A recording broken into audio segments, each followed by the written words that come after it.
up guys and welcome back sa ating podcast na Buhay Ireland, and right now we have Jay again, our live for the third time. So we're so excited na sabihin namin sa inyo yung aming guest, which is nakikita nyo naman siguro sa mga nakakakilala sa kanya, and very special night kasi nga matagal natin siyang hinahanap, matagal na natin siyang hinahunting, kumbaga, kasi we have busy na ito. Sobrang busy, pero I'm so delighted. We are so delighted actually na maging guest namin siya sa Buhay Ireland kasi he can help anyone in Ireland, especially ang dami niya natulungan dito sa Ireland, more likely hindi lang tayo, lahat. May mga ibang live pa yata. I think so. So he can say that to the audience anyway, para sa mga magtatanong or may magtatanong or whatever. So malalaman natin lahat yan.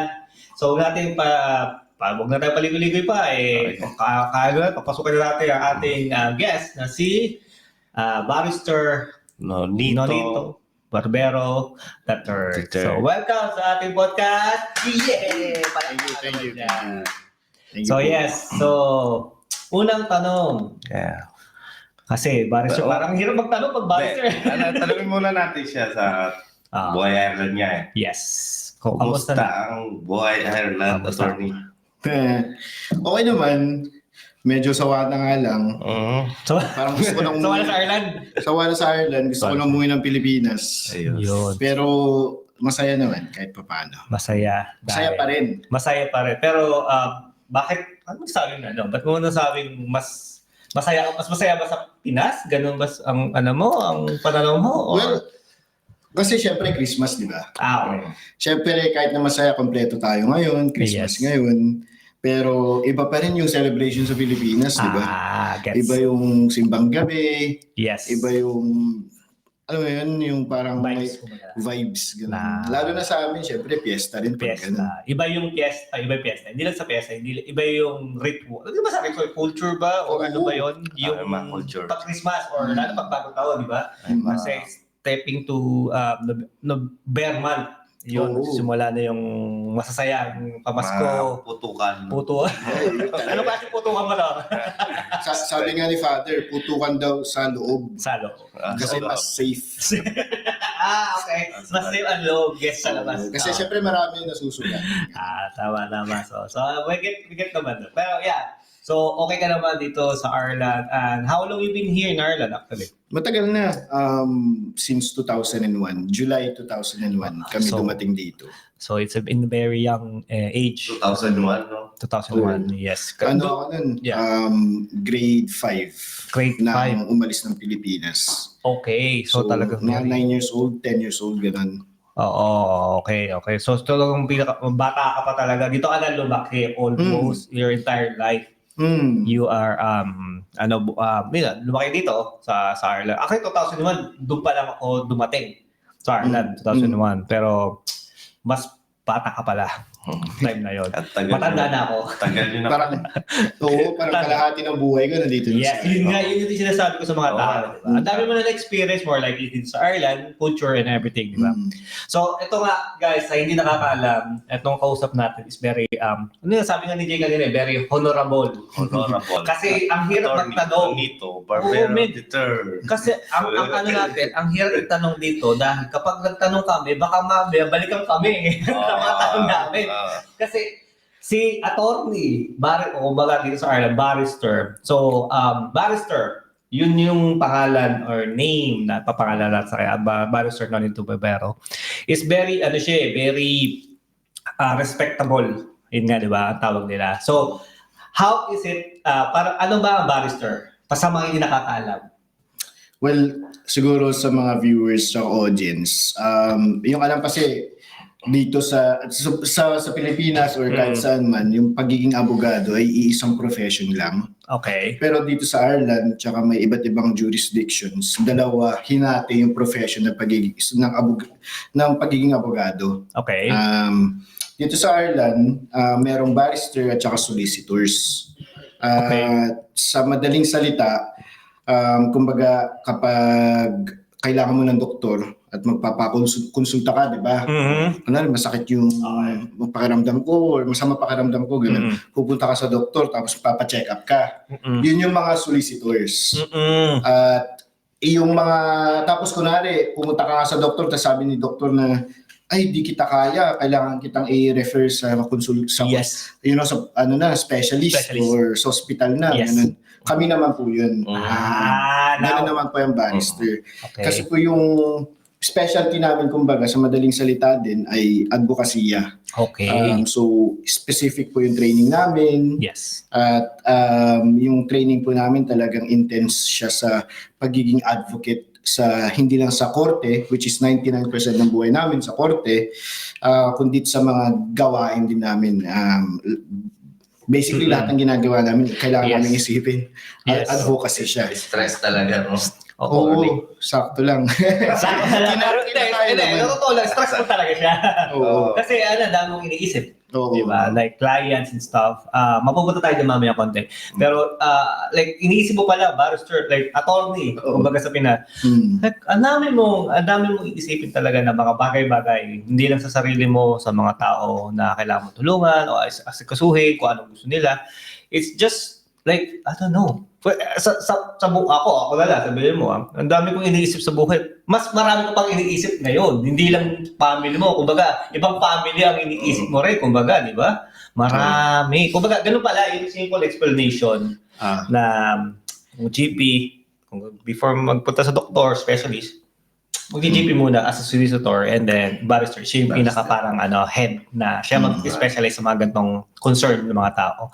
So, I know it's very hard to be a barrister, but ito ba yung parang dream job mo talaga since birth or bata ka before ka pumunta sa Ireland? You want to be recognized as a barrister or gusto mo lang or nasa dugo mo na ba yun o paano ba nangyari? Iba naman, di ko alam. Parang siguro dahil yung family namin may background din ng mga abogado, ng mga dating judges sa Pilipinas. Yes. At saka siyempre mga karamihan din ng family namin. Siyempre alam mo naman galing din sa public service, politics, etc. So parang siguro expectation ng mga tao din. Pero sa totoo lang, nung high school ako, yung preparation ko ng high school, patungo siya sa pagiging doctor or at least medical side. Kasi yun nga, tatay ko doktor dati, nanay ko nurses, mga ate ko, mga ganun. So parang nasa medical field. Field kayo, family.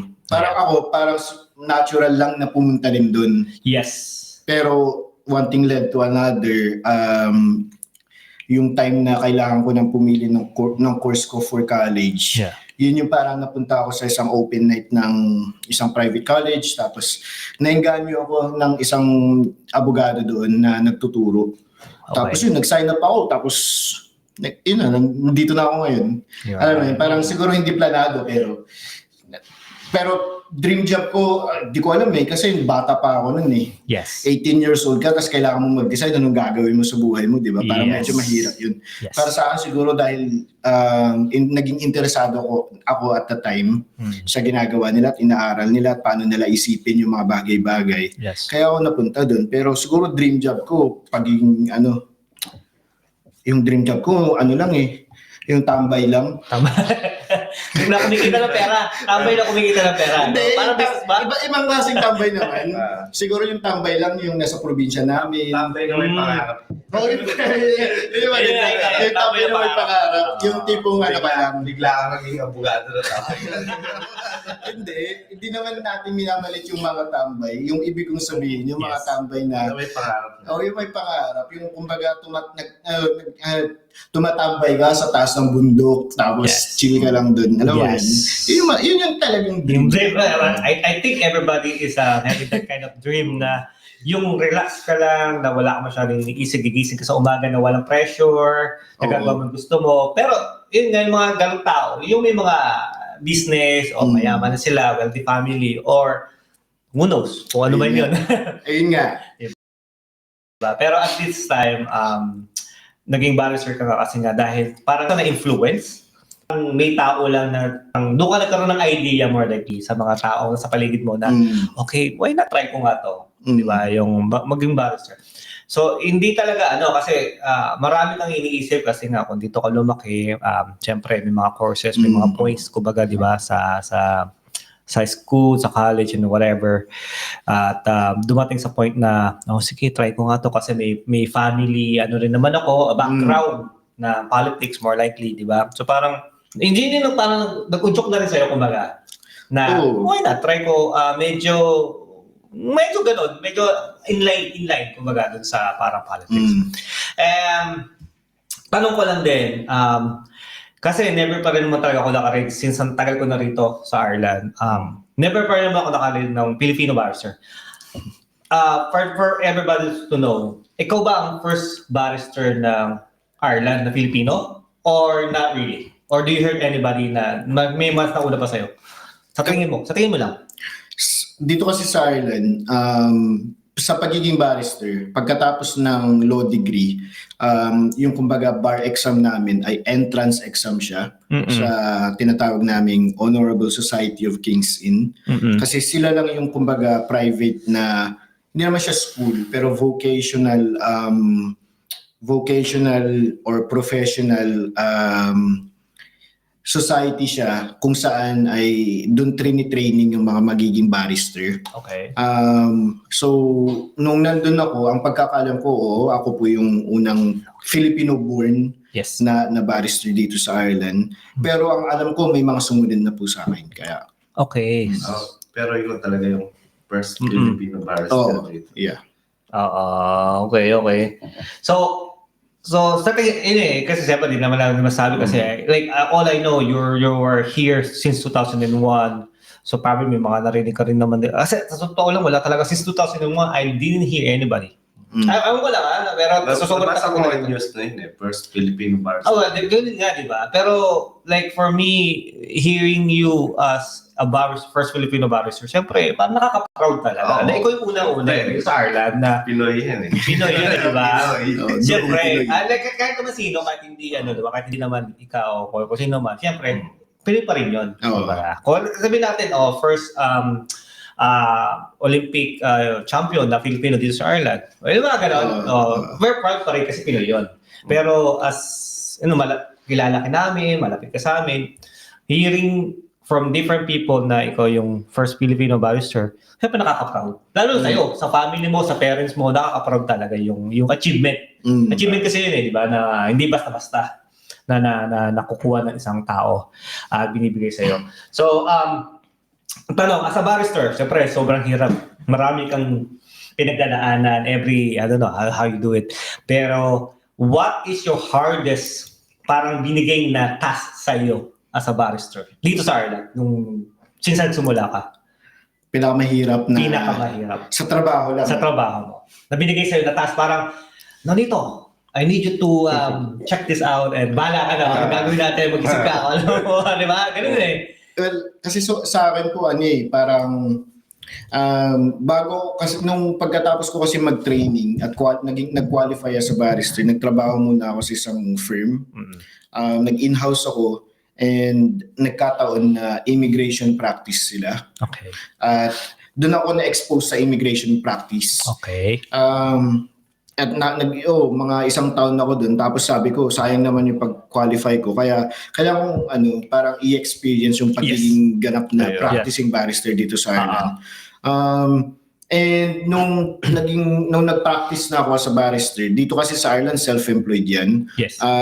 Yun siguro generally speaking, yun yung pinakamahirap kasi isipin mo bagong pasok ko pa lang, bagong dating, at yun nga katulad ng sinabi ninyo, bagong bago ka na nga sa profession. Yes. Foreigner pa ako, Filipino ako, hindi ako mukhang puti. Yes. So sa madaling salita, wala akong kakilala sa industriya namin. Yes, true. So, yun yung pinakamahirap, paano magsimula. Oo nga. Kumbaga nakakapa ka. Nangangapa ka pa, tapos syempre may mga kaibigan ka dyan, may mga colleagues ka na, yung nanay, tatay nila, mga abogado na, tapos doon yung pinakamahirap. Yung mismong trabaho, hindi naman sa nagmamagaling, pero hindi naman sa madali lang din. Kayang-kaya kasi nga doon yung syempre training ka na maayos. Yes. Pero yung kumbaga papasok ka sa korte araw-araw, every morning, na yung tingin sa'yo ng maski yung mga judges, parang hindi mo alam yung ginagawa mo, maski ultimo, lalo na kapag outside Dublin ka, yung expectation nila hindi ka marunong mag-English, Yes. ganun kasi ganito yung itsura mo. Yes. So yun yung pinakamahirap para sa akin. Despite the fact na dito na ako sa Ireland lumaki, Yes. alam mo yun, pero nandun pa rin siya. And Yes. then, syempre, getting the business starting talaga, yun yung pinakamahirap. Ayun. Pero trabaho-wise, kinakaya naman.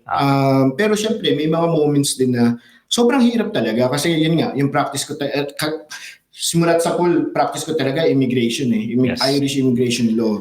So, nung nagsimula ako, personal immigration cases yung hinahandle ko. So, syempre, yung stress ng mga clients na alam mo yun, una sa lahat, yung pinaka-basic, kailan darating si wife, Yes. kailan ko makikita mga anak ko. Siyempre, Yes.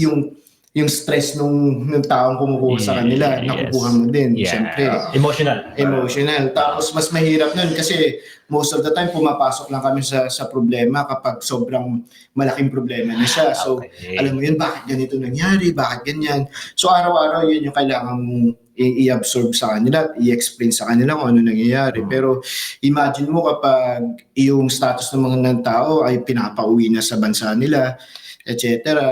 Tapos alam mo naman na may mga ibang tao nakasalalay sa status nila dito sa Ireland. So lahat ng pressure nila, nakukuha mo din. So you have to perform every single day. So yun yung stress. Yes. At saka, yun nga, kami kasi mga barristers, hindi kami nababayaran ng monthly Okay. or alam mo yun, salary, ganun. Okay. Per hour siguro. Per hour, hindi rin eh. Kami, nakakatanggap lang kami ng pera or cheque or sweldo kapag tapos na yung kaso. Wow. Alam mo yun, kaya yung kaso, tumatagal yan, 1 taon, 2 taon. So talagang parang ang hirap pala. Oo. Like, di ka tulad ng mga normal workers na every quarterly or monthly or weekly. Oo. Kumbaga may expected ka na may salary ka this week. Oo. Diba? O this week, every week. May darating Oo, talaga. pero ikaw, iba yung situation nyo pala. Hindi pala ganun na parang monthly, may pera na ako. Iniisip mo, monthly, pare-pares tayo. At time Oo. life. Hindi pala ganun. Aabuti ka rin pala lang 1 taon na attend ka. Oo, na wala akong ginagawa. Especially in my first 2 years as a practicing barrister, wala akong ginagawa kundi dire-diretso trabaho lang. Okay. Kasi in fairness naman yung mga naging senior ko na yung nagturo sa akin at gumabay sa akin noon, sabi nila, trabaho ka na ng trabaho, darating din yan. Oh, wow. So, lahat ng pupunta sa akin, tinatanggap ko na kahit anong klaseng kaso yan, family cases man, Yes. employment law case man, criminal cases. Yes. Then, tinatanggap ko na basta kung pasok sa schedule, game, ganun na lang. Wow. Na balang araw, Yes. kikita din ako. Yung ganun Yes. yung mindset. So bagay, hindi ka naghahangad muna ng pera. Hindi. Kumbaga hinahangad mo muna yung ma-enhance pa yung skills mo as a barrister, matutunan pa yung dapat matutunan, hindi mo natutunan, yung mga ganung bagay. At the same time, yun nga, para parang business lang, literal parang business din siya. Yeah. Na, kunwari, bagong open ka pa lang na store, kailangan makilala ka muna. Yes. Or at least masanay yung mga surroundings mo, area mo na, ay, nandun pala sila, bukas siya. Alam mo yun, na available ka magtrabaho. So, yun yung mindset ko noon, nung nagsisimula pa lang ako. Mahirap din pala, no? Pala kung gano'n lang, mayaman lang. Ako, personally, ang pagiging barrister o solicitor sa akin, lalo solicitor. Kasi pag solicitor, okay na rin yung Ay, kita yung mga dito. solicitor, ano yan, kumikita agad-agad yan. Kasi nga, kumikita yung siya. kumpanya sila eh. Okay. So, based yung kumpanya sila, sinusweldo may salary yung mga. So iba rin pala ang parang salary bigayan na solicitor at barrister. So, yung mga solicitor kasi yan, maliban na lang kapag sarili mong opisina yun, Okay. syempre, kunwari, employed ka ng isang Yeah. ex-solicitor firm, ganun. Yes. Ayun, katulad ng normal na employee, ano sila, may sweldo sila, Yeah, ganito yung expected. salary nila per month, Yes. etc. Diba? May expectation. Pero kami mga barrister, dahil self-employed, the more you work, the more money you get. Pero Of course. ang question is, kailan? Kailan? No? Patay tayo dyan pa. Tagal mong naghihintay. Oo, Pero kapag nalutas or na-absuelto ng kaso na to, doon papasok yung Ayan. salary. Which is, di mo alam kung ilang digits. Oo. Yun na lang. Yun na lang. Kasi Kasi pinaghirapan mo eh. isipin mo, like, 7 years ago na mga cases ko, nababayaran pa ako. Ngayon pa. Ngayon pa unti-unti. yan. Oh, wow. Guys, Ayan. narinig nyo yan. Dahil hindi po pala. Ito, Jerome, merong message. May message ka. Ay, mga followers nag-request na paano malalaman kung legit yung agency dito? Madali lang. Kumbaga, well, let's say, Ay, mga followers na makinig kaya. pero kunwari, let's say, Filipinos sila. Yes. At nanggagaling yung mga candidates or mga aplikante natin nanggagaling sa Pilipinas. Right. Una sa lahat, available yan sa mga Filipino authorities. Hindi ko lang sigurado kung anong exactly yung website na yun, Yes. pero siguro may link yun sa mga website ng Polo OWA Yes. na may listahan talaga Yes. ng mga regulated na Registered. agencies sa Pilipinas. Pilipinas. Oo. Kasi iba, especially na Philippines, dahil sa may pinasa silang batas doon na bawal ang direct hiring, na kung may mag-hire man at may magpapalabas ng Pilipino sa Yes. Pilipinas, kailangan through registered or at least accredited na agency Agency. sa Polo or Okay. sa Pilipinas. Diba? So sa website nila, i-check nyo agad yan. Oo. Make sure na tama yung spelling ng mga agency na kausap ninyo sa listahan nila. Listahan. Kasi syempre, creative tayong mga Pilipino eh. Yes. Diba? Minsan may pangalan, kunwari, may pangalan Nonito tapos yung spelling ng N-O, N-0, N-I-T-O. Yes. Diba? So parang ingat-ingat lang din. Okay. Pero para sa mga Pilipinos naman or maski mga ibang nationalities, pag iniisip nila, legit ba tong agency na to? Kapag yung telltale sign yan is kapag sobrang ganda na ng ino-offer Yes. nila sa inyo na, within 6 weeks, nasa Ireland ka na. Yeah. No, hindi po Okay. pwede yan. Especially coming here into Ireland. Yes. In fairness po dito sa Irish authorities, yung processing time, almost lahat accurate siya at available po siya sa lahat ng Irish authorities na website. So, kunwari, may nagsasabi sa inyo, for example lang, nandito ka na sa Ireland, 8 weeks, ganun. Pero pag titingnan nyo sa Department of Enterprise na nag-handle po ng mga work permits, 9 weeks naman yung processing time nila. So, kailangan mong mag-ingat. Di ba? Kung sasabihin na mag-down ka muna ng 300,000. Walang ganun, no? Walang Ayun, ganun. yung mga down-down depende. Depende. In fairness naman, may mga agencies naman na hindi sila naghahanap na mag-fulfill ng vacancies. Okay. Naghahanap sila ng mga candidates tapos maghahanap sila ng employers dito sa Ireland. So for example, sasabihin ko, sige, mag-fill up ako ng 20 nurses. Tapos maghahanap sila, kukuha sila ng kontrata sa mga hospital o nursing homes, etc. Yun, ibig sabihin na naghahanap sila ng employer mo. Kunwari, nakapili na sila ng 20 na candidates. Saka lang sila maghahanap. Pero kapag sasabihin ng agency nila sa Pilipinas na kailangan mo mag-down ng 300,000 para mas mabilis. Yes. Wala po yan kasi hindi po yan pabilisan. Okay. Meron kasing style ng mga Pilipino, kultura natin yung parang palakasan, di ba? Yes. So may ganyan yan. So para sa may nag-uunahan kasi mas Yes. malakas ganito sa akin, ganyan. So hindi natin maiiwasan yan. Pero sa totoo lang, hindi naman po bawal din yun. Pero kapag yun nga, nagpapadown sila para, mag-down ka ng ganitong pera para mas mapabilis yung proseso mo. Tapos walang nangyari. Mahirap na po talaga yan. Lalo na kapag yung nagbayad ng pera na yun, nag-down ng payment na yan, nasa labas ng Ireland. Yes. Although pwede kayong mag-complain dito sa Ireland about it, pero mahirap talaga in reality or in practice na habulin yung pera mo na nawala. Yeah. So medyo talaga, no? Medyo, hindi, maganda yung sinabi ni Jay kasi, sa totoo lang, sa dami ng nasamahan kong Facebook page, dito sa Ireland, marami mga instances na lagi ako nag-i-scroll, iba-ibang page siya, pero ang tanong nila, may mga legit ba to, mga ganito, legit ba tong agency na ganito, nagkatanong sila sa mga Pinoy dito. Ang problema, walang nakakasagot ng mga tanong nila. Kaya ang hirap, parang ako, nahihirapan ako na sana may sumagot na may nakakaalam, pero wala. Yun ang mahirap eh. May isa rin instances na kaibigan ko, katrabaho ko, nangyari, merong agency dito sa Ireland. Hindi ko na sasabihin kung anong agency. Pero, nakita ko rin sa ibang page na they are, ano ba to?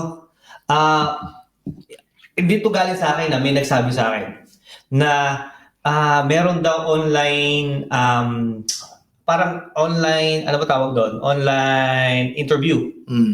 So, magbabayad ka muna sa something. Okay? Para may introduction, may sasabihin sa'yo, bla bla bla. At malalaman kung magiging pasado ka sa requirement. At the end, magbabayad ka muna. Magkano? Hindi ko sure, di nila sinabi, di nila dinisclose sa akin Ano pala parang ila-line up tapos babayad na agad. Hindi ko sure, pero parang, sige, meron tayong web, ano ba tawag doon? May webinar. Tapos, titignan po namin, magbabayad kayo, and then titignan natin kung ano mangyayari. Baka more like pinapaasa nila yung mga Pilipino. Sa Pilipinas to pero yung agency na dito sa Ireland. And then, at the end, eto legit to, hindi ako gumago kwento. Sila nagsabi sa akin. Tapos sasabihin nila, ay pasensya na, hindi ka pasok sa requirements namin. Pagkatapos mo after ng 2-3 hours, gano'n ang sinabi. Nagbayad ka, so yung disappointment nung Pinoy, ng Pilipino sa Pilipinas, is sobrang ang tagal ko naghintay. Sasabihin nyo lang pala sa akin, hindi ako pasado. Hindi lang yun. Iba rin nagsabi, they are waiting in the list until now pero walang sagot for more than 10 years. Oh, wow. So, yun yung mga kaso na dito sa Facebook pero yung agency na yun is nandito sa Ireland. Yeah. So, parang, ano ba yun? Yun talaga makikita mo, scam. Oo, talaga. Para sa akin, scam na yun kasi, be honest, guys. Like, naghihintay pa 10 years tayo, iba 1 years na. Any news po ba? Kilala niyo po ba itong agency? So, nagpapatulong na sila pero nobody can say anything. Like, hindi na po alam, pero ang sinasabi nila ng mga Pinoy, scam yan, guys. Scam yan, kuya. Scam yan po. So, yung umpisa pa lang, parang, how could this kind of agency can work like that? And parang, yung Pinoy, yung Pilipino sa Pilipinas, nagka-suffer na nga sila dahil ang daming babayaran, utang. Kumbaga, yung pera kasi, nandyan naman kasi lagi. Kita ka ng kalabaw. Pero yung, kasi gusto mo ibigay, gusto mo makaalis sa Pilipinas. Yung pag-asa mo na sana ito na yung pag-asa ko na makapunta ng. And then, at the end, wala naman pala mangyayari. Utang ka pa. Masakit yan. Masakit talaga. Yung isa, doon ako nagagalit Kaya sabi ko, we have to do something about it, guys. Kasi kaya sabi ko, if this time na makakausap natin to si Barrister nito, this will become an open eye sa lahat. You know, ito yung kaya gumawa tayo ng podcast dito kasi we want to know, we want somebody to answer all of this question. Which is probably si attorney nito is alam niya to ang mga nangyari na pa. Oo, kasi una sa lahat, ever since po nung nag-qualify ako, nagsimula ako sa pagiging abogado ko, halos every weekend, ginigive up ko po yun para sa mga kabayan natin. Ang ginagawa ko nun, nagsiset aside ako ng oras ko para magpakonsulta or magkonsulta sa mga iba't ibang kabayan natin sa iba't ibang parte ng Ireland. Yes. Natigil lang in the past 2 years, ganun, dahil medyo sumobra na. Siyempre, may ibang trabaho din ako na kailangan ko mag-focus dun. At siyempre, sa ano lang talaga, pagiging prangka lang, may mga ibang tao na nagtitake advantage na rin. So parang nag-slow down muna ako dyan. Yes. At, pero, okay, sa napag-usapan yan, oo, alam po namin lahat yan. At in fairness naman, si Consul Raymond Garrett, ng Filipino consulate dito sa Ireland, dati, kasi may Filipino embassy na tayo papasok or open na. They were very vigilant naman po sa mga ganyang klaseng agencies. Pero dahil katulad ng sinabi ko, creative kasi yung mga Pilipino. Magaling silang paano ba nating gawing oblong ang isang circle. Tapos ibahin na yung anyo nila or shape nila. Ganun. Pero siguro ang biggest suggestion ko lang po sa mga taong nasa situation na yun. Una sa lahat, siguro may mga iba't ibang tao na rin na naghihintay. Lalo na yung mga bakante sa Pilipinas. Oo, lalo na po yung mga nasa Pilipinas. o kaya yung mga tao interesado at hindi Yes. pa sila nakapag-apply.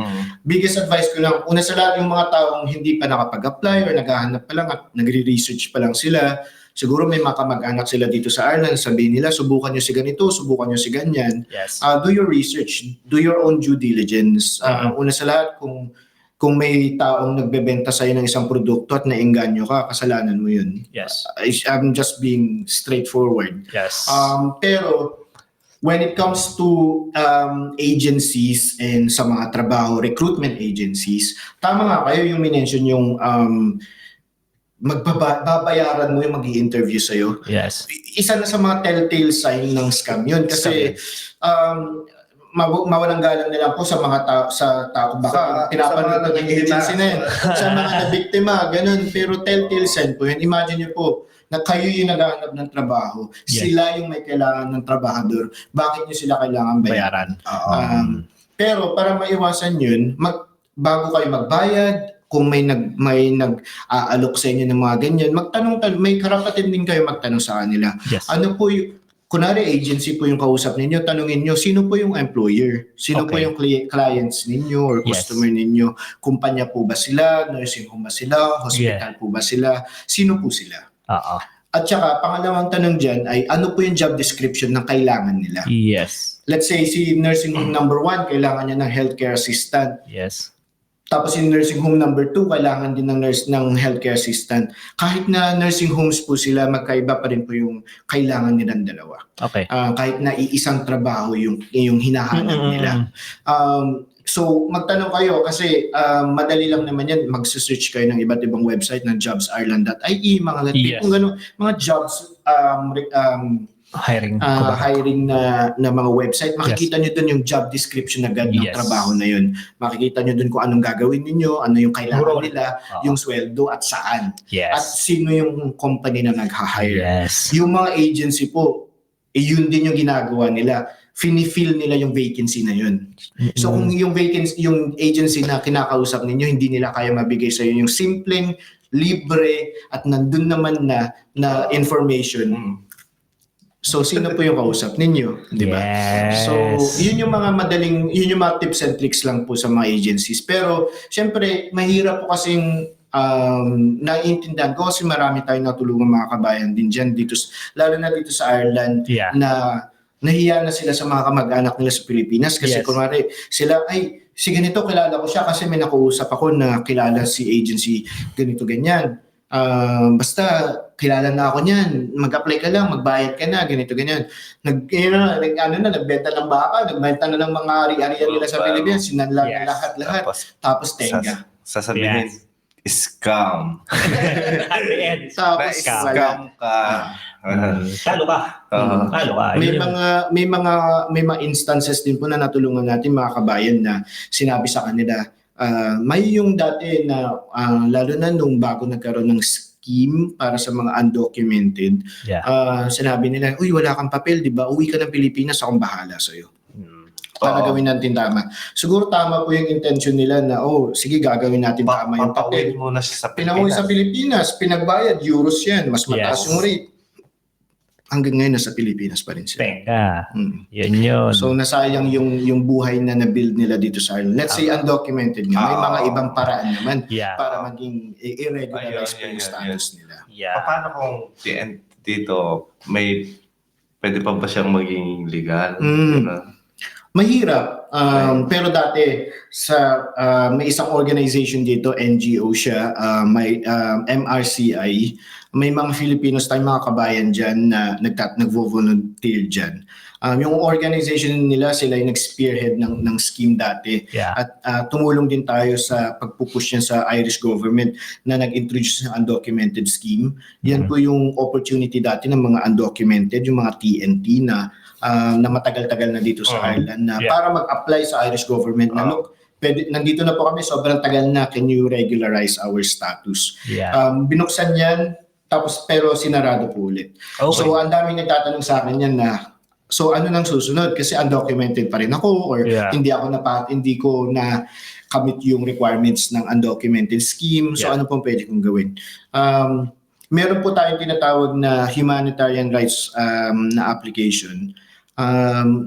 ano po siya, written application sa Department of Justice using the discretion of the Minister for Justice na bigyan ka ng status or tanggalin ka or paalisin ka ng Ireland. Very risky po siya. I wouldn't recommend doing it alone kasi you would need legal representatives in dealing with that. Yeah. Kasi ano po siya, highly technical siya in Yeah. the sense of sa batas dito sa Ireland. Tama. Kasi hindi po siya basta-basta. So at the moment, unfortunately, yun po yung pwedeng gawin. Yes. Otherwise, umuwi ka na, kunwari may employer ka willing na mag-sponsor ng work permit mo, umuwi ka ng Pilipinas. Yes. Or umalis ka ng Apply. Ireland, mag-apply ka ng Tapos, apply ulit. apply ulit.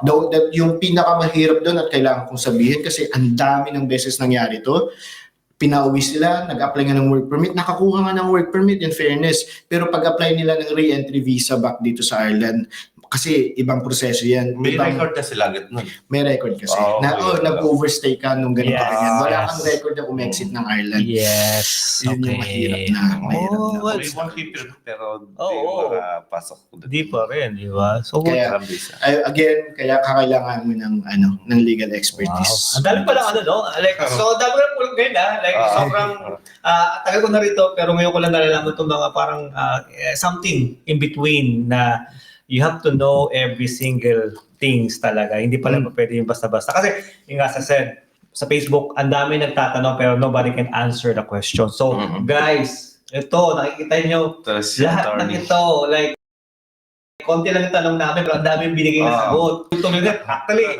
parang na-cover up na nga lahat ng tanong namin kanina po eh. So, makikita nyo naman talaga yung pagkakaiba na may tayong guest na Arister. Talagang, he can explain aloud. Paano ba, siguro ito pa sa tip pa lang to, pero he can answer more. Actually, yung mga deeper question na ito, pero syempre yung mga deeper question, kailangan mo ng more details. Oo. And ito yung time na kakausapin nyo na talaga siya in person. Kasi talaga hindi pa pwede parang ganito lang above. Na simple lang ito mga sinasabi niya, pero there is more. Diba? Kasi marami tayong mga Pinoy dito sa Ireland na talagang may mga deeper question na hindi nila alam kung saan sila magtatanong. So guys, ito na. Kilala niyo na, Attorney Norito Barbero, pag kailangan siya.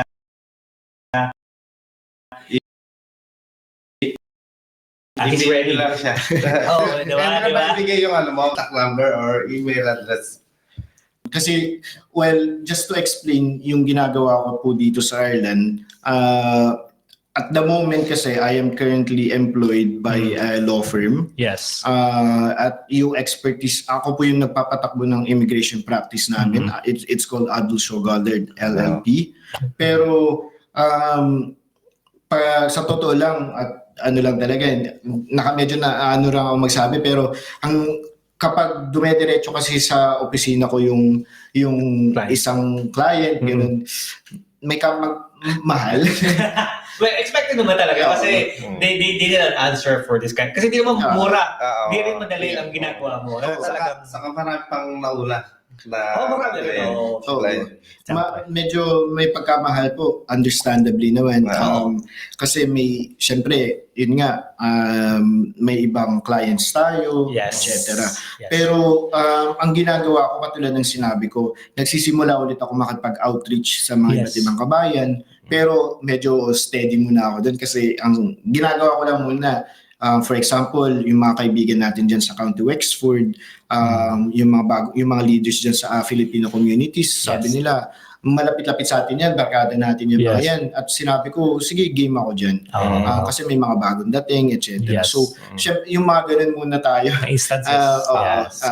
Pero emergency-wise, kahit mag-reach out po kayo sa Filipino Consulate or Irish Embassy, for sure, almost guaranteed, diretso rin naman sa akin yan kasi may mga kaibigan tayo doon na kilala rin naman po tayo. At doon, ang ginagawa ko po, kung kaya kong tulungan ng isang kabayan natin without bringing them officially as my client sa office namin, yun, makakamura tayo. Hindi naman ako masyadong focus sa pera, pero yun po, mas mapapadali ang buhay natin. Pero kapag kailangan na natin kailangan na natin yung backing ng or suporta ng opisina ko dito. Ayun, pwede na natin pag-usapan po. Yun. Maintindihan naman ng lahat yung mga ganyan situation talaga, cheap talaga. Kasi barrister Oo, naman to, hindi tama, naman to talaga. solicitor.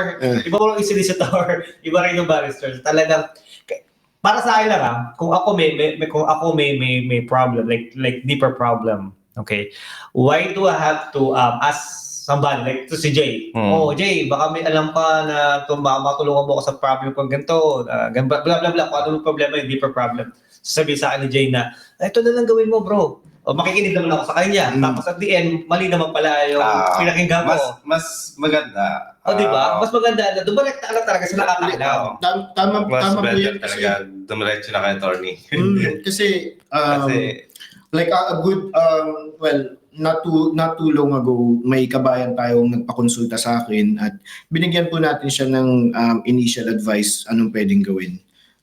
Hindi ko naman alam, di sinabi sa akin na yung tinatanong niya sa akin problema, yung kaibigan din niya, ganun din yung pinagdadaanan. Although na-advisean natin po sila na, look, kung ano man yung advice ko sa'yo lang to, para specifically sa problema mo. Yes. Pero kung ano yung sasabihin mo sa akin, syempre on that day, nasa akin din yun. It's syempre confidentiality, etc. Pero syempre, rinelay niya yung in-advise natin sa kaibigan. Okay. Kasi, ay, parang ganyan din nangyayari sa akin eh. Yes. Long story short, mas lumaki yung problema ni kaibigan. Hindi mo pwede ganun. Hindi pwedeng ganun. So, totoo lang, dito kasi sa Ireland, Irish immigration laws can be very specific in the sense na, ano yan, laging siguro kung nagkakaroon kayo ng Irish immigration problems, paulit-ulit sinasasabihin sa inyo ng legal representatives nyo, mga lawyers ninyo na, look, case by case basis yun. Case by case basis. Yun yung favorite term namin in practitioners. Case by case basis. Yes, tama. Actually, Jay, ano sa isip ko, parang gusto kong kasama lagi si Atty. sa podcast natin, di ba? Marami natutunan mga Pinoy, pero siyempre, as a guest, siyempre, di naman natin pwedeng abalahin lagi si Atty. Dahil busy nga siya, di ba? Pero if there's a time, di ba? Who knows? Swerte nga tayo, nandito siya. Yun nga, di ba? Pero like, ang dami natin natutunan, lalo na sa mga ganitong immigration. Especially immigration expert, si Atty. So, makakatulong sa mga Pinoy. May isa pa ako followers ko, Jerome. Oo, dahil mo naman follower. Buti ka pa, may follower. Followers. Natin o followers mo lang? Followers ng Buhay Ireland. Ayun, okay. Followers first tayo dito sa mga question nila. Okay, syempre. Pwede na bang kunin yung mga jowa nila, gano'n? Girlfriend. Jowa lang? O Jowa, asawa? hindi asawa, hindi Girlfriend. jowa. Girlfriend talaga. Girlfriend. Okay, hindi sila kasal. Okay. Depende. Walang ibang way na sagutin yan. Depende kasi una sa lahat, anong klaseng relationship meron kayo? Kung nga jowa-jowa lang talaga. Nakilala mo siya, nagbakasyon ka sa Pilipinas, gano'n. Mahihirapan ka. Kasi sa ganong klaseng sitwasyon, depende yun sa status mo dito sa Ireland. Okay. Eligible ka bang mag-sponsor ng ganun? Maliban na lang siguro kung ikasal ka kagad. Oo, dapat Yun yung pala, pinakamabilis guys. shortcut. Pakasal muna kayo. Pero kung ayaw, Pakasal kayo. Bago. pero may dito kasi sa Ireland, nare-recognize din po yung mga partnerships. Same-sex partnerships as well as yung partnerships na hindi pa kinasal. Yeah. So pero doon may mga minimum requirements yan at yung yung pinakamahirap or ipakita na requirement ay kailangan yung ipakita na na tumira na kayo sa iisang bahay ng at least 2 taon. Yun. Pero very document heavy yung ganong klaseng applications. Ang ibig sabihin ng document heavy is marami talagang hahanapin sa inyo ng Department of Justice. So, wala. Magpasal muna kayo, guys. Kaya mas madali, magpakasal na lang kasi isang papel lang. Hindi, huwag na isipin mo ni Joe ay kung ikasal Baka pala. sinasabi nyo, kabit nyo yung pupunta dito. Walang ganyanan ha. Mas maganda yung trabaho ganun. Magpasal kayo, guys. Ngayon, may isa kong talong. Ito, curious lang ako kasi alam kong nasa Ireland tayo, European tayo. Pero sa pelikula kasi nakikita ko ito, yung mga, pag nasa korte kayo, nagsusuot pa kayo ng mga wig, yung mga ganong... Ay, talaga? Meron. Alam ko na lang, yung lang yun, parang ginawa, parang pelikula lang. May gown, may tabs, collar. Yung wig, hindi na masyadong ginagamit. Traditionally, ginagamit po namin yung wig. Pero yung wig, na parang in modern times, hindi na masyado. Hindi na. Pero may mga colleagues dyan na gumagamit pa din. Lalo na sa criminal practice. Pero ako kahit nagamitin, yung purpose po kasi ng wig is para hindi ka makilala ng, lalo na sa criminal practice, isipin mo, naman. Pero wala. paano pag makilala ka ni di ba, yung kinalaman mo, may kinulong ka, whatever. Yeah, tingin Kasi ka. tingin ka, kinulong ka. So parang dati nung araw, yun yung purpose niya, para hindi ka makilala. Kasi kung tatanggalin mo. Pero isipin mo na, nakawig akong ganyan, iisa lang naman ganito itsura sa mga barrister dito sa Ireland, iisa lang naman yung mga Pilipino, di ba? Alam din yung pangalan mo, di ba? Hindi rin. Hindi na rin siya Depende rin sa kaso. Ah. Dito rin kasi, pero dito sa Ireland, ilang Murphy yung kilala niyo. Ilang, di ba? Parang ilan lang. Pero common pa din. Oo, Very common pa rin. Very common siya. Kaya nga sa akin, hindi na ako nagsuot niyan. Ilang barbero kilala nilang barrister dito sa Ireland, di ba? Tapos kahit na mag-wig ako, ang mukhaan pa rin naman ako, matatanggalin ko. Kaya what's black yung hair? Hindi, puti. Puti. Parang puti ba? Yung horse hair siya na yung Yeah, matigas. curly. Oo, kasi sa pelikula ko lang nakikita yung guys actually sa One Piece ko nga nakilala yung isa parang ganun Pwede siya dyan, pero naka-curly, hindi ko na matanda sa One Piece yun Pero hindi lang po yung mga barrister sumusuot nun, pati rin yung mga sitting judges din. Pero maski yung mga sitting judges, karamihan sa kanila, hindi na rin sila nagsusuot. Dahil hindi na sinusuot yun dahil wala naman. Kasi hindi po kasi katulad na sa Pilipinas, kapag judge ka, may bodyguard ka, may ganyan ka.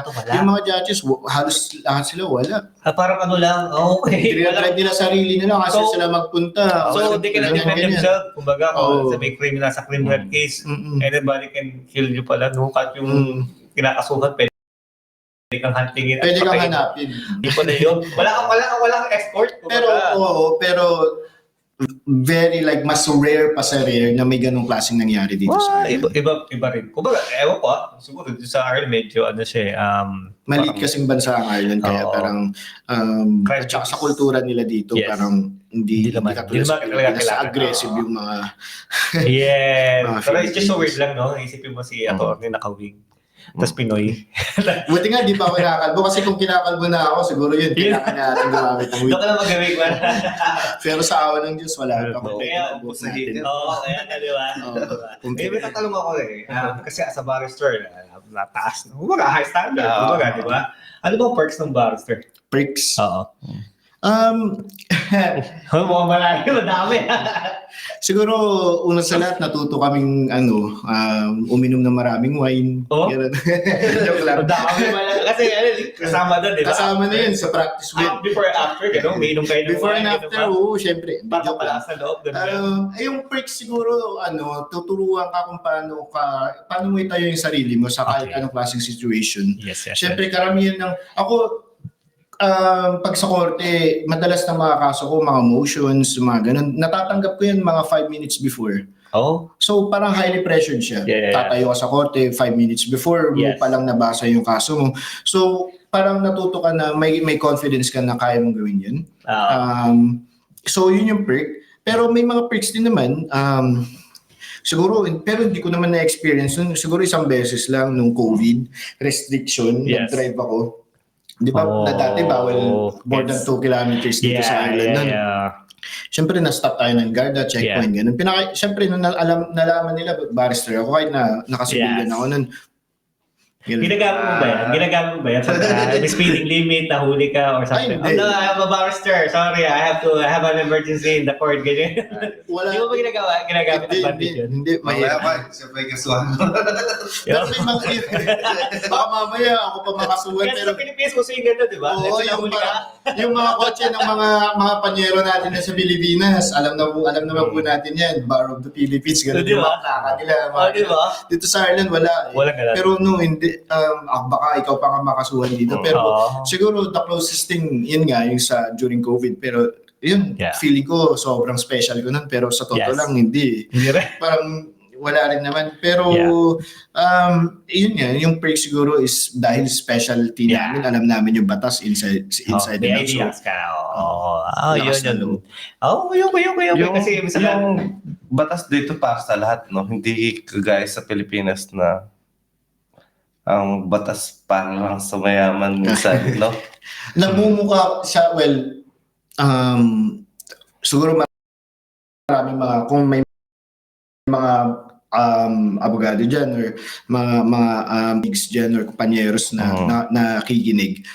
Sa experience ko, kasi exposed din po ako sa Pilipinas, yung observation ko, yung biggest difference yan is yung access to justice. Sa Pilipinas kasi, correct me if I'm wrong, syempre matagal na ako dito sa Ireland. Recently lang talaga ako nagplaplano na bumalik sa Pilipinas at nagpapakita doon. Yung access to justice kasi sa Pilipinas, available lang siya sa may pera.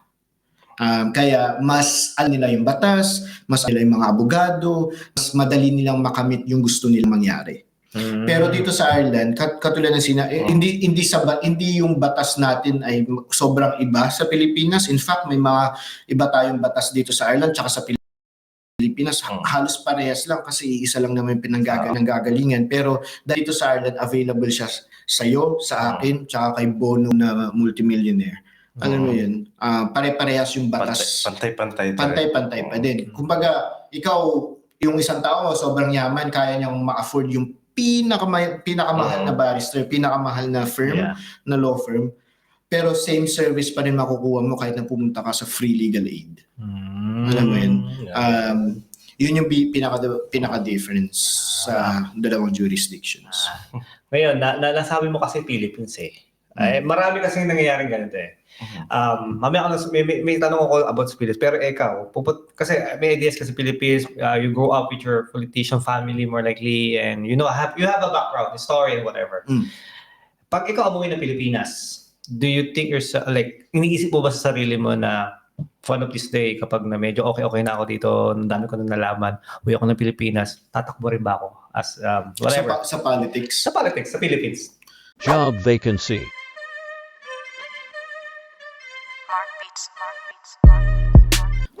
Well, hindi ko naman i-close yung door. That's always open naman ako sa ganong klaseng buhay. Kasi may passion din naman ako sa public service, una sa lahat. At saka yung totoong leadership talaga. Doon ako interesado eh. Yung paano ba, hindi naman sa sinisigurado ko na magiging magandang buhay ng mga tao kapag ako yung magiging ganito ganyan. Pero ako may experience na ako galing sa pamilya ko at saka na-expose na ako galing sa pamilya ko yung prinsipyo na tumulong sa ibang tao. Sa iba't ibang klaseng paraan. Tapos professionally wise, yung pagiging abogado ko, yung ginagawa ko sa mga kabayan dito, parang na-expose din ako sa, yun nga, tumutulong sa ibang tao. Pero at the same time din, yung kagandahan sa background ko, sa tingin ko lang, ay at least may experience na ako ng paano gawin ng tama. Sa Pilipinas kasi, sa totoo lang, may mga seasoned politicians dyan na ginagawa nila, politics is their main source of income. So, nakasalalay lahat doon, yung sa posisyon nila, sa pamilya nila, etc. Paano pa ikutin yan, ibigay kay anak, ibigay kay pamangkin, gano'n. Ako, although maganda yun, yung pamilya natin, ganun din naman. Pero ibibigay natin sa pamilya din natin, sa yung susunod, ganun. Pero ako, leadership isn't like that kasi hindi naman lahat ng magiging pamilya mo magaling na leader, di ba? Ako, talaga yung mindset ko, kung ako yung susunod na leader at kung may susunod na leader sa akin na sa tingin ko may potential, sa kanya ko ibibigay. So, let's break that chain. Yung parang, alam mo yan. Pero, yun nga, may plano ba ako? Open ako dun. Pero ang gusto ko lang sa Pilipinas talaga, umuwi sa Pilipinas, umuwi sa San Juan. Tumambay. Pumunta sa bundok. Tambay lang talaga sa bundok-bundok doon. Relax. Oo, tapos yun, mag-alaga ng pusa, ganun. Pusa talaga? Ba't pusa? Hindi, kasi cute yung mga pusa. So, mga sa aso, kay pusa. Syempre, may aso na yun, matik na yung aso. Yung pusa kasi, alam mo yun, parang malambing. Yun yung alam mo. Pero, like, it's nice to know. Eto, may tanong ko, I don't know if that would be your, kung tatakbo ka sa Pilipinas, ano gusto mo tumakbo muna sa first mo? Well, hindi ko alam. Example lang. Well, depende. Kunwari sa bayan namin, syempre may mga local government, interesado ako, pero hindi ko lang alam kung anong position. Pero, interesado ako in the sense na feeling ko may o-offer ako sa Yes. sa mga kababayan ko na bago. Yes. Although familiar sila sa pamilya, sa pangalan, etc. Ang pwede kong i-offer sa kanila at for sure sasabihin nila, "Uy, matagal ka nang wala dito sa Pilipinas." Yeah. Ano alam mo? Siyempre. Di ba? Naiintindihan ko yun. Pero ang pwede kong isagot sa kanila, well, hindi naman ako ganun kabata nung umalis ako. Yung mga pinag-iigiban dati, nag-iigib ako doon. Yes. Alam mo yun? Pero Naranasan mo yun. Naranasan ko yun. Lumaki ka sa dito ganun. sa Ireland, puso ko nasa San Juan pa rin. Oo, Yeah. yung puso ko talaga Tama, nasa tama. Sagman, literal. Kasi Oo. gusto mong gusto mong i-share yung nalalaman mo sa San Juan, no? Oo. San Juan na. Oo, parang ganun din. And at the same time din, syempre professionally speaking, natuto akong paano magpatakbo ng isang organization, Yeah. which isn't too different din sa gobyerno. It's just that mas malaki lang yung responsibility mo kasi yung taong bayan yung kailangan mong isipin. Yeah. Ako kailangan ko Oo, lang isipin tama yung naman. mga empleyado ko. Tama. Totoo naman. Guys, sa mga nagtatanong, abuto natin tanongin siya kanina, taga saan nga ba si Atoro sa Philippines? Yun nga, taga San Juan Apra. San Juan Abra, Philippines 2823 po. Oh, yun lang. Kompleto guys. May So, zip code din baka ako. gusto mo i-shoutout yung mga kaibigan mo dyan sa Apra. Alam mo yun, Apra. Kung naman dyan. Alam mo na yan, yung mga mga kababayan natin Kababata dyan. mo rin. Yung Mga kababata din na halos lahat wala na rin sa amin kasi Wala ba? syempre may mga sarili buhay na nila. Mga Lumabas na pala ng Apra. pero yun, yung syempre mga kamag-anak natin, Kamag-anak. mga kamag-anak natin. Sa San Juan. Magkamag-anak na dalawa. Pinsan ko to. Kaya madali na. Well, hindi siya madali, no? Kahit pinsan mo siya, ang hirap mo pa rin siyang papuntahin dito para mag-guest. Okay? Kahit brother-in-law ko siya, ang hirap ko pa rin siya. Pero yung, hindi kasi parang, Naintindihan natin siya, Jerome. hindi, kahit sabihin mo kapamilya natin si attorney, Oo. hindi pa rin nawawala yung professionalism niya kasi hindi porket ka mag-anak tayo pag bibigyan niya tayo basta-basta. Oo. Kasi meron siyang tungkulin dito sa Ireland na dapat niya, kasi gusto yung trabaho na dapat siya ayusin. Hindi tayo. Kasi tayo parang lang tayo kung may free time. Oo. Pero pag walang free time, sorry guys. Minsan nga, may nagtatanong sa akin parang ako na yung lawyer.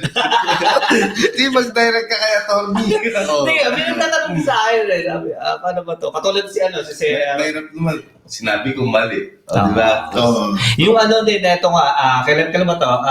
Recently lang to eh. Yung si Pinoy Ireland, yung sa scaffolder. Yes. So, nagtanong na po si Boss Ronald sa akin. Kamusta sa Boss Ronald? So, yun Shout out sa'yo, nga, boss. nagtanong siya about dun sa, may tanong siya, di ba? About dun something. Anyway, sabi ko, walang sumasagot. So, I said, gusto mo ba ng tulong? May kilala ko. Sabi ko sa kanya. And then, sabi niya, kinausap ko si attorney. Sabi niya, sige, direct mo sa akin, kuya. Ako bahala, mag-usap kami. So, direct ko naman sa kanya. So, from there, yung na-reach out namin, na-reach out niya yung dapat na taong dapat pagtanungan na nakakaalam. Kasi di mo ko pwede mag-advise sa kanya na hindi ko naman alam. Alam mo yun, pwede ako mag-advise na kahit ano, pero it could be wrong. So sabi ko, ito na lang. Usapin mo si attorney, kayo na mag-usap. So, from there, natulungan ni attorney. Hindi pa, si Boss Ronald, actually may utang ako sa kanyang isang May text. utang ka pa. Oo, may utang ako sa kanyang isang text. Naging busy lang kasi pa-Christmas na kasi. Oo. Pero nag-usap na kami ni Boss Ronald. Alam naman na niya yung kailangan niyang gawin. Yes. Pero yun, hintayan na lang din kung Yes. kailan yung susunod na next. Oo. Ba na, siguro ako na niya yung pamilya niya. I don't know, pero it's kind of confidential din syempre. Pero it's about work more likely. Pero ayun nga, kumbaga meron din siyang at least at peace of mind na may napagtanong siya. Yun ang kagandahan eh. Hindi yung parang nagtatanong siya kahit sino. Kasi nagtanong siya sa Facebook page. So syempre, mga tao, hindi rin nila masagot yung mga tanong. Kaya sabi ko, sige, why not? And then meron pang isa, sinabi ko kay attorney, I can't remember kung ano yung tanong nila. Pero anyways, hindi naman sa akin nag-reply. So, Pero I did try. And reach out. at saka ano lang siguro, public announcement. Parang may public announcement no? Pero madalas din po, marami rin po kasi talaga, sa totoo lang, marami po talagang nagme-message request sa Messenger sa akin. Pero talagang hindi, alam niyo naman, di ba? Yeah. Kayong dalawa. Hindi Hindi ako basta-basta. mahilig na mag-social media or Yeah. kahit ano. Pero sa akin na lang kayo mag-message para at madirect ka pa saan. Minsan nga, tatawagan ako siya. Hindi siya sagot eh. Ay, hindi, alam mo na yun. Pag ano, na sumasagot, nasa ano siya, nasa work. Alam mo, work online. Madalang na lang yata mag-cellphone si attorney. Hindi, ayun na makita yung mga message. Sobrang dami nga doon ng tanong eh. Pagod na ako. Pinamimigay ko na nga yung social media ko kasi parang ayoko nang sagutin, pero joke lang. And hindi, ang ginagawa ko na lang po siguro kung makita niyo na lang may yung phone number ko, kung tanong niyo sa kanila sa page or sa Buhay Ireland kung ano yung phone number ko. Kung hindi po ako sasagot sa inyo, mag-text na lang kayo kung sino kayo at kung emergency ba o hindi. Yun naman, i-call back ko naman. Pero siyempre, malamang sasabihin na lahat emergency. Lahat sila which nangyari na talaga. Pero yun na, siguro importante na lang po sabihin niyo sa akin kung anong pangalan ninyo at anong klaseng question kung meron kayo. Para direktahan na, huwag na paliwiliwi na. Ayun nga. Yun, kasi may ang dami niya ginagawa kasi talaga. So parang hindi naman madali talaga yung trabaho niya, di ba? Kung baka sabi niya nga natigil din siya 2 years then. She's trying to get back and trying to help pa rin yung mga Pinoy kababayan natin sa Ireland sa mga nangangailangan. Pero may ano ba tayo? May few questions ba tayo kay attorney? Ano masasabi mo sa politics sa Pinas? Okay? Pero this time, ang tumatakbo ngayon is either artist, celebrity, sports, mga basketballista, boxer. Yung mga gano'n. Like, asan na yung mga totoong may napagtapos ng lawyer, nakapagtapos na kung ano-ano mga matataas na ano. Mas diwata. Ay, mga gano'n. Like, ano tingin mo sa mga taong ito? Like, hindi mo naman sa sinisiraan sila, pero ano tingin mo? Are you happy that our Philippines is just, parang parang show na siya eh. Hindi na siya parang politics talaga. Parang entertainment. Entertainment na siya. Anong tingin mo? Well, ako, una sa pinaka-basic na sagot dyan sa question na yan, which is a very, very good question.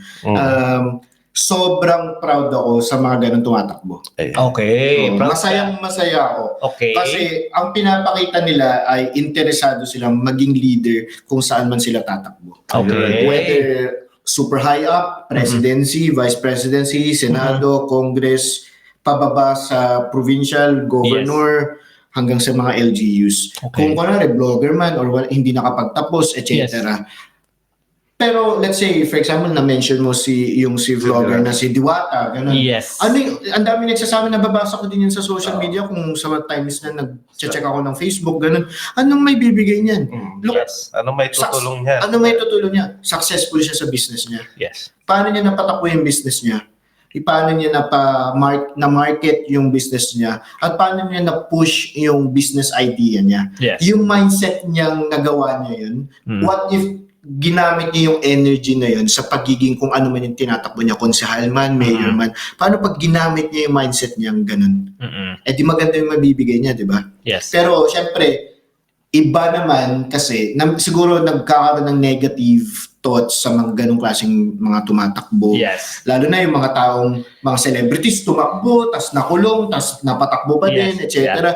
Yung mga yun naman, ang masasabi ko lang is, depende lang kahit anong background ka, depende na lang kung paano mo ginamit yung position mo.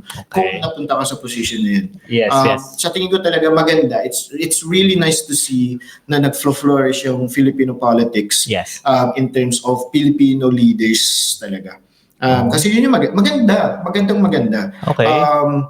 Sa mga hindi nakapagtapos, let's say si ex-senator Manny Pacquiao, naalala ko nung tumakbo siya for presidency, doon siya binanatan talaga, di ba? Yes. O ano na pagtapos mo, etc. Pero look, nung naging senator siya, ang dami niya nagawa. Ang dami niya natulungan, di ba? Yes. Etc. At saka yung mga iba pa. Yes. Pero ang nagiging problema ko, nagiging entertainment, ang politics sa Pilipinas dahil sa mga iba't ibang antics ng iba't ibang factions, partida, etc.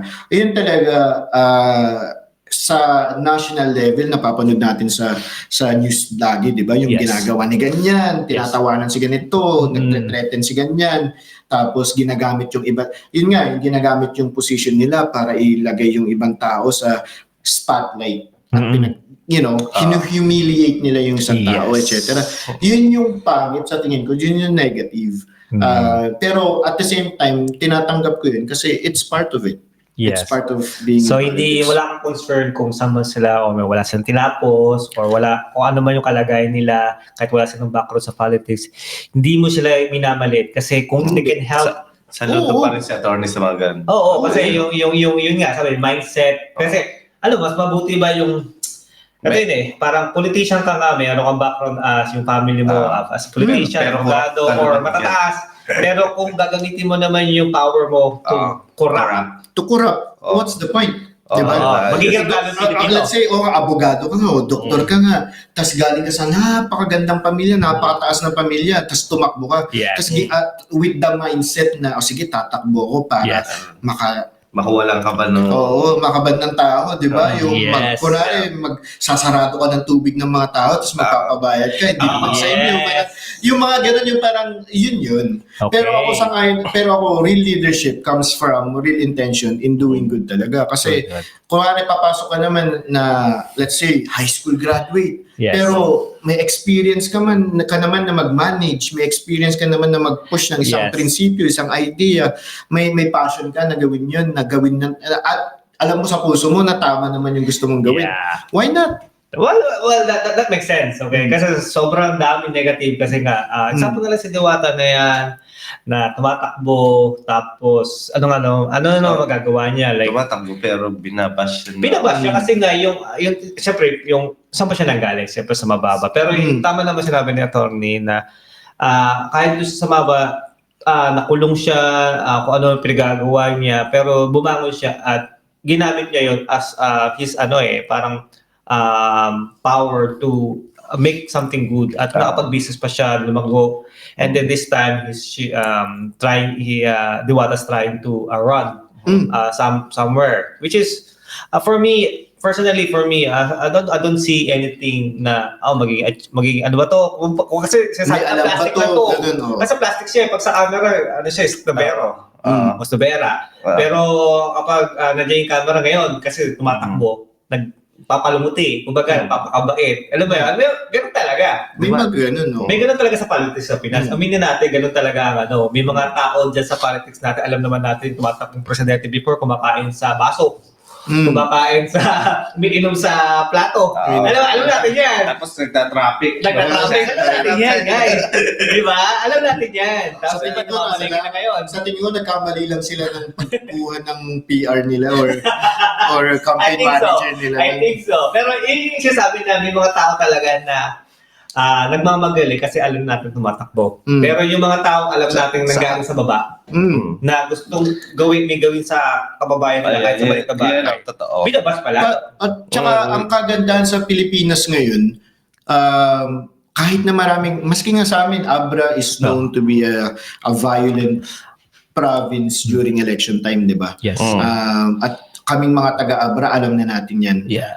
Pero kahit papaano napansin ko, nagiging wais na yung mga voters. Dapat lang. Alam na nila kung ano yung tama at alam na nila kung anong tama na ino-offer ng isang kandidato o hindi, di ba? At ganun din yan sa buong Pilipinas. Yes. Siguro dahil nag-name drop tayo ng mga tao, pinaka-the best siguro na example dyan sa higher level si President Duterte. Ako Ilocano ako. At yes, ako inaral ko talaga yung mga polisiya ni FEM dati. Okay. Idol ko, speech making niya, etc. Talagang sobrang yung mindset niya as president back then. Yes. Although despite yung mga issues na martial law, Yes. yung human rights violations, etc. Pero look, at the end of the day, hindi siya tinitingala ng mga tao katulad ko kung wala siyang ginawang tama. Pero at the same time, fast forward in Filipino politics, si President Duterte, ang bumoto sa kanya ang mga tao. Ang nag-push sa kanya from being Davao's mayor to the presidency, the highest highest position in Philippines. Mga tao. Kasi hindi dahil sa nanggaling siya sa mga Aquinos, sa mga Marcos, sa mga Rojases, sa mga iba't ibang malalaking mga known na political families sa buong sa history nating sa Pilipinas. Si President Duterte ang nag-push sa kanya mga tao. Kasi ang tiningnan nila hindi dahil sa maangas siya magsalita, hindi dahil sa ganito siya, dahil presko yung dating niya sa masa. Yes. Tiningnan kasi ng masa kung ano na nagawa niya sa Davao. Yes. Diba? From the start. From the From the ano muna, dun sa kanya. Dun sa siya nakatira. So again, same mindset din dyan. Kung isang tao, high school graduate or hindi na nga pag-graduate, pero kapag may background na may ginawang tama naman, at Yes. kung may at kung yun yung ino-offer niya, nagagawin din niya Yes. sa gusto niya maging position kung ano man tinatakbo niya. Why not? True. Diba? Makes sense. Makes sense yung like, anyways, dami na kasi Saka, nangyayari.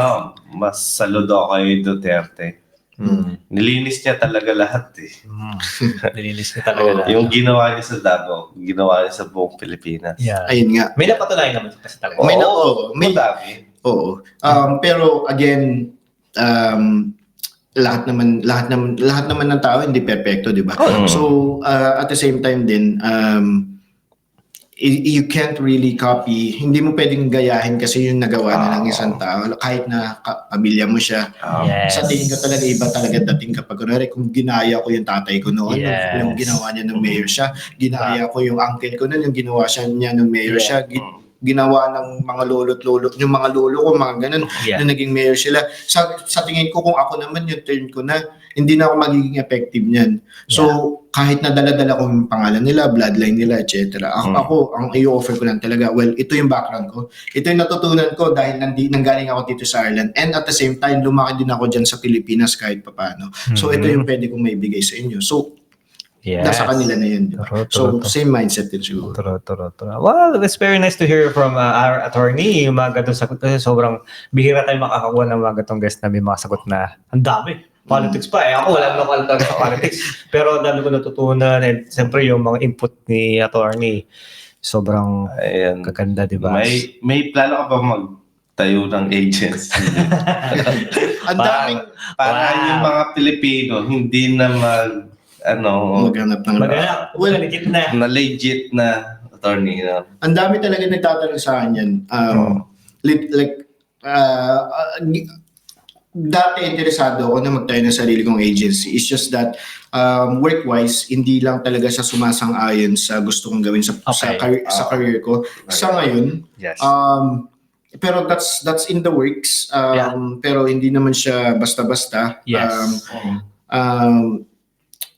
Pero may idea, may ano ka rin sa line mo, parang ideas ko rin na magtayo at tumulong. Tumulong sa mga kapwa natin Pilipino. Oo, kasi ang in fairness naman, may mga agencies, yung mga legitimate agencies dito sa Ireland na Filipino-based or Filipino-run. Yeah. Sila, mga kaibigan natin sila. At kung nung nagsisimula pa lang sila, hanggang ngayon na well-established at successful na sila, pumupunta pa rin sa akin para magpa-assist, magpatulong, etc. At lagi kong sinasabi sa kanila, kasi ako expert din, yung pagiging expertise ko sa immigration, Yes. medyo lumalawak na rin, nagiging global mobility na siya. So, lagi kong ina-advise sa kanila, look, ganito yung ginagawa ko sa trabaho ko. Kasi yung department ko, corporate immigration na rin siya. Yeah. Hindi na lang mga agencies yung hinahandle namin, mga malalaking companies na. Yeah. At saka international companies sila talaga. Yeah. So, ang pinaka-importante sa kanila is kailan makakarating si employee X dito sa Ireland. Yun yung target goal. At kung agency ka man, yun dapat yung laging goal. At yun yung laging sinasabi sa kanila na kung magtatayo ka ng agency, dapat magiging una sa lahat transparent ka sa candidate mo tsaka sa client mo. Hindi yung doble-doble yung kontrata ninyo, tapos yung false promises kung kailan makakarating yung tao. Yung kasi mahirap doon yung Kasi promises. aasa sila eh. Yung promises nila na nangangarap sila na, salamat, makakaalis na ako, or ito may bibigyan ka ng time frame. At the end, wala naman. Diba? Mahirap kasi ganun yung boses ng iba na makakuha lang ng pera. Makapagkunwari. Sige, madali lang to, magagawa natin to, pero at the end, wala. Ayun din, kasi dito sa Ireland. Priority ka kasi nagbigay ka ng Magbigay ka ng para mamadali natin yung yung work papers mo. Pero hindi naman ganun yun, di ba? May process. Pero yung papel mo pala dito, Nasa tabi. Bakit tinapin lang Dito kasi sa Ireland, ang mahirap kasi, hindi regulated yung mga tinatawag nating mga immigration consultants. Okay. Ang ibig sabihin yan, kasi sa mga lawyers, regulated kami ng dalawang I suppose iisa na lang siya, the Legal Services Regulation Authority or LSRA. Pero under that, yung mga solicitors saka mga barristers. Ang ibig sabihin niyan, kung may tao na nagsasabi na, uy, abogado ako dito sa Ireland, or uy, barrister ako dito sa Ireland, or uy, solicitor ako dito sa Ireland, isang quick search lang yan sa Google, pumunta lang kayo sa Legal Services Regulation Authority of Ireland. May website doon, nandun lahat ng pangalan ng mga totoong abogado dito sa Ireland. Dito kasi sa Ireland, hindi katulad sa Pilipinas, may PRC isang abogado. Okay.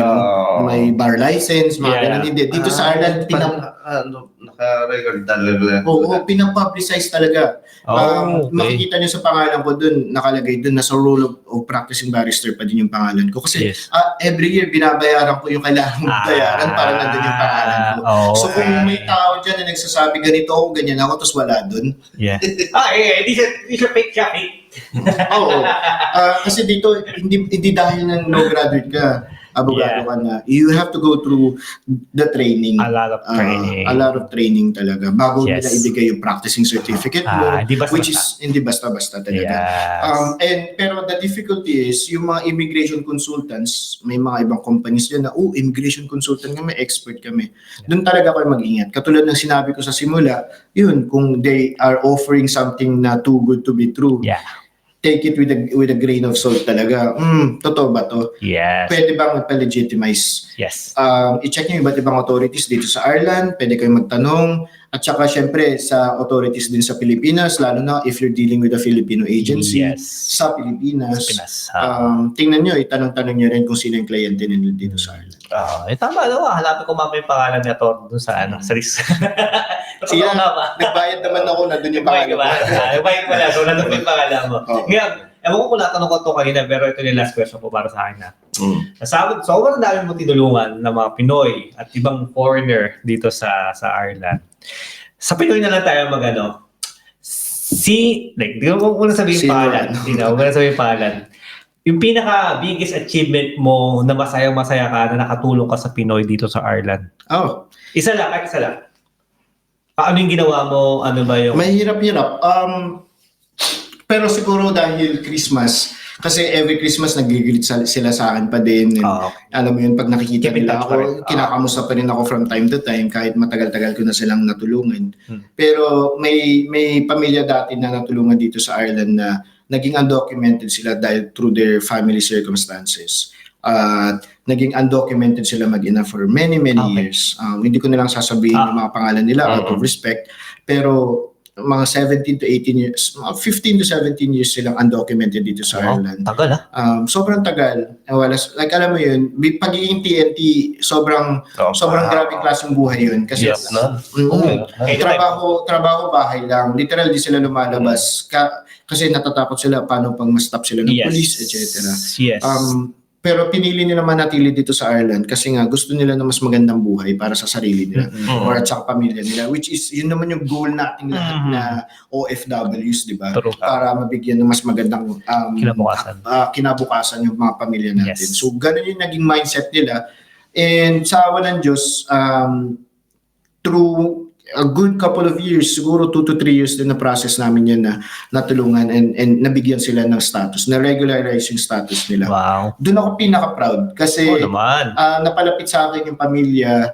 Pangalawa, is just that one of those cases talaga na pinaglaban ko kasi naging hindi tama kapag papauwiin sila. Naman. This is something na sa family na you deserve 15 to 17 years. Ewan ko ano nangyari na rin, pero this problem na supposed to be not for you. So I'll try to help. Which is nagawa nga ni attorney. Yung pinaka-biggest moment mo. Parang ito yung nagbigay ba sa'yo ng parang, this is me. I did something right. Para sa buhay mo.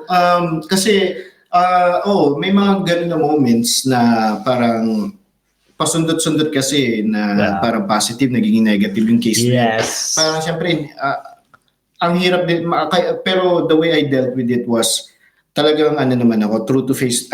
Talagang tinutuo ko naman yung clients na sinabi ko sa kanila, look, sa totoo, kung bibigyan ko kayo ng porsyento, siguro 30% or 20% success rate natin dito. No. Humahawak sila sa sinabi ko for like 2 to 3 2 to 3 years. years. And doon ako na talagang naano sa kanila na, wow. Pero natuto din ako kasi dahil yun nga, Yes. maganda yung tanong mo na sino yung favorite ko or pinakamagandang nagawa ko. Siguro sila. Pero natuto na rin ako kasi habang ginagawa ko yun, may mga Pilipino din naman dyan na sinasabi nila ganito yung nangyari sa akin, ganyan yung nangyari sa akin. Tapos, sige Kim, paglaban natin yan. Tapos biglang nag-reply sa akin ng Department of Justice, bilang nahalungkat yung history nila. Bakit di mo sinabi sa akin to? May mga ganun din na May mga instances. instances. Okay, may mga ganun pala. Pero yeah, well, we're so proud of you kasi hindi lang naman for ikaw kasi siyempre narinig din naman namin yan. Yung mga nagawa mo, I can see naman. Hindi na ako nagtatanong pero I can see from your family naman na at si Atty. O si Kuya or si Kuya, si bunso natin may nagawang mabuti. Which is, I'm proud. Diba? I'm proud na being one of your relatives, family na nakatulong sa Pinoy. Tapos lalo sa Pinoy, hanggang ngayon sabi mo nga hindi pa rin sila nakakalimot sa iyo and they can still they're still trying to keep in touch and say thankful. Very, very thankful talaga. So hopefully sa mga future, wala naman sana ganun mangyari, pero may sana may matulungan ka pa na ganun din na malutas. Dapat sana may marami ka pa matulungan ang mga kapwa natin Pilipino dito sa Ireland, attorney. Kasi yun ang hinahanap natin. Saludo ako sa'yo. Saludo.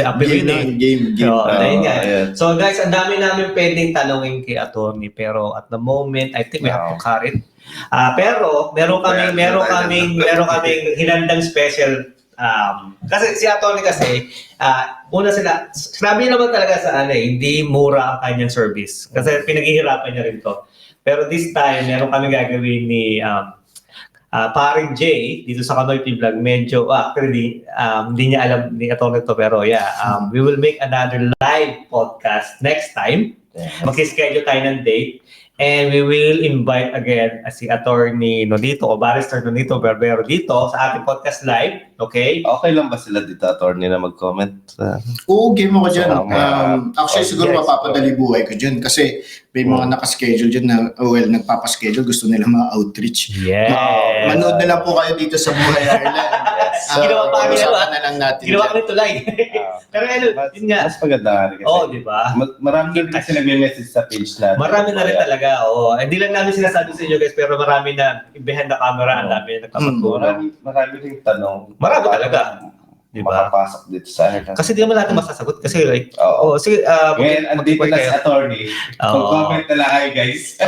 Comment mo lang Please kayo. follow and share. Okay. Pero yung gagawin natin kasi guys, na magkakaroon tayo ng live podcast, kasama si attorney, kasama si Jay, dito sa ating, hintayin nyo lang kung kailan kasi i-reschedule namin kasi kukulihin namin yung time na libre si attorney. And then, ang kagandahan nito guys, it's gonna be free. It's gonna be free. Kasi may bayad yung consultation niya. Pero this time, bilang pasasalamat, siguro 2025 edition to, we will welcome you for a free consultation kay attorney. Any question, okay? We will be, kayo na bahala sa live podcast natin. He will answer all your question. Pero syempre, hindi naman lahat ng question yun is masasagot ni attorney. May mga special cases kasi na dapat private. So, pero, syempre. Yeah. Pero, yung mga any question will do, but after siguro after the podcast, you can talk to him directly, message him. He will try to answer all your questions, full details. Pero, kung may tanong sila about sa family, paano mapapunta rito? Or may nag-TNT, katulad ng sabi ni attorney, if he can help, he can help. Then kung may mga case kayo dun sa... Or niloko kayo ng agency dito. Niloko kayo ng agency dito. Yung mga ganun question. Di ba? Kasi maraming question Maraming question talaga na talagang pwede natin i-tackle. Pero as I said, we're so blessed na makukuha natin sa attorney for free. No consultation fee. Kami na lang, bigyan nyo kung gusto nyo. Diba? Pero yun yung pamasko namin sa inyo kasi 2025 na rin naman. So at least makakatulong din kami. Ito yung podcast namin, attorney, na we're trying to reach all the Filipino. Hindi lang dahil sa work na kung makakatulong tayo sa work, and then kung makakatulong din tayo about any question here in Ireland na alam mo yun, anong question about immigration or anything that he can answer, he will answer it. So, hintayin nyo lang yung aming schedule, magpa-post kami dyan, at least, maaga-aga, 2 weeks or 3 weeks before nung live podcast para ma-update kayo. And then we'll do that podcast. Yeah. Pero I'm so blessed, Joy, na... Happy Christmas sa lahat. Happy Christmas sa Yeah. lahat. Medyo And kinabahan. Happy New Year. Medyo kinabahan kami ni Jay dito sa podcast ito kasi baka mamaya mali-mali yung mga tanong na.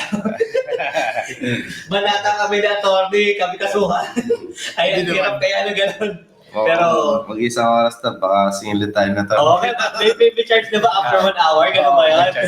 Pero napainom muna namin siya kaya talaga. Dire-diretso yung yung...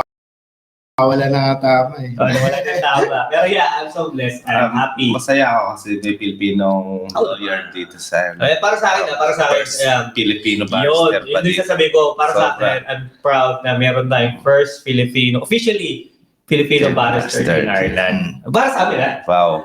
kung tama naman kami, di okay. Kung mali, sorry guys. Kung mali, correct na lang kami. Pero first Filipino official barrister here in Ireland, na Filipino. So, ayun nga guys, may tanong ka pa ba? Ano? Please, share na lang kasi oras na baka silid tayo. Alam po si Jay, nagsasabi ng please, babakawa si Jay, please follow, subscribe, like, and share dito sa aming Boy Ireland podcast episode. I don't know what episode is this. Basta anyways, episode whatever, lalagyan na lang namin sa title. And then, Barrister Nonito Barbera, thank you so much for accepting aming invitation sa iyo. And happy Christmas. And any shout out before we end this? Alam mo na, shoutout na kita. Alam nila ko sino kayo. So yan guys, maraming salamat. We will end this up, wrap it up. And happy Christmas and a happy New Year guys. And hopefully this 2025 will bring joy to everybody. And God bless guys. Maraming salamat. Amen. Kita-kits sa next Bye. episode, guys. Thank you. Thank you. Thank you. Beats, Mark Beats.